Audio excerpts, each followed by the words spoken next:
What's going on, everybody? Welcome back to the channel, where today we're going to be counting down the top 5 things that changed the way we looked at zombies. Remember to subscribe to the channel to help me at 2,500 subscribers, and without further ado, let's get straight into the list with number 5. In the number 5 is the introduction of Dr. Monty. In Gorod Krovi, we had for the first time the voice of Dr. Monty speak to us. Is what we learned about Dr. Monty inside of Gorod Krovi that would forever change the way we think about the drops and other gameplay mechanics, as we find out that Dr. Monty is the creator of perks, drops and most other things inside of zombies. He controls the entire universe of zombies, making him basically the god inside of zombies. We find out that he was the one that sent Richtofen on his quest, and that Richtofen isn't actually a bad character as we previously thought he was, but instead was just trying to do the right thing. Coming into the number 4 spot, we have the giant intro cutscene. Months before Black Ops 3 came out, Treyarch showcased the intro to the giant, which controversially showed 2.0 Richtofen shooting the 1.0 Richtofen. This sent the community crazy, and this was not always expecting, and I would say that it's because of the shock factor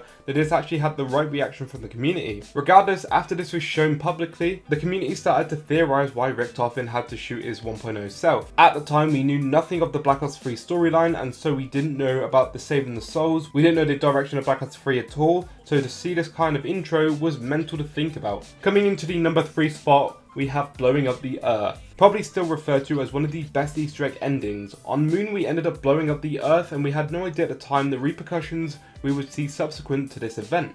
By blowing up the Earth, we created transit, which gave birth to buildables, more diverse transport, more game modes and denizens.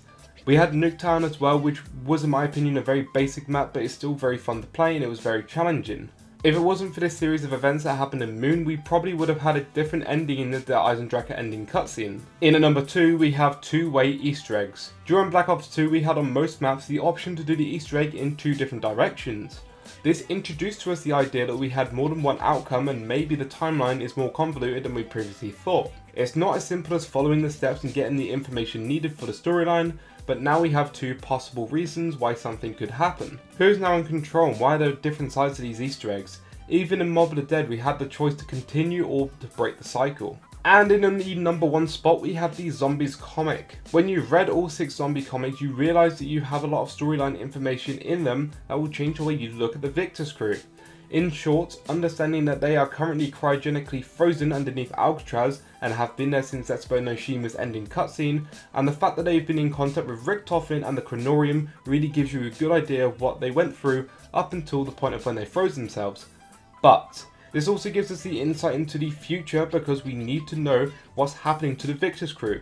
They can't just leave us hanging on this. A theory I've mentioned before in a previous video is that I believe when we have Mob of the Dead remastered, we will have to save the Victor's crew from underneath Alcatraz and to bring it back from their cryogenic frozen state, eventually fighting alongside them in DLC 4 of Black Ops 4's final boss fight. Anyway, that's going to be all for me in this video. If you liked it, then please make sure to leave a like rating and subscribe to the channel to help me reach 2,500 subscribers. Comment any suggestions you have for more top 5 videos, and as always, I'll see you guys next time.